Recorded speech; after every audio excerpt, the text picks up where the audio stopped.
সাধু সঙ্গে নামে আছে পান্থ ধাম, শান্ত হলে তথায় করিও বিশ্রাম।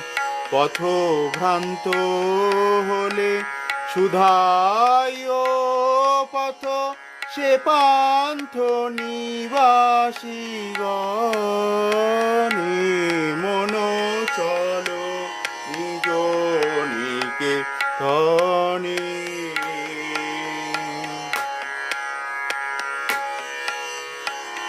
যদি দেখো পথে ভয়ের আকার, প্রাণপণে দিও দোহাই রাজার।